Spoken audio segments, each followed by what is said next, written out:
jajaran Semar ini mengalami luka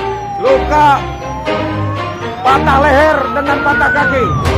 Siapkan tim medis sesuaikan dengan aturan dan protap tim kesehatan, kerjakan.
TNI dalam penanggulangan bencana itu bagian dari tugas kita operasi militer selain perang, membantu pemerintah daerah, membantu ketertiban masyarakat, membantu penanggulangan bencana. Banyak poin-poin yang masuk di sana, termasuk pemberdayaan wilayah pertahanan.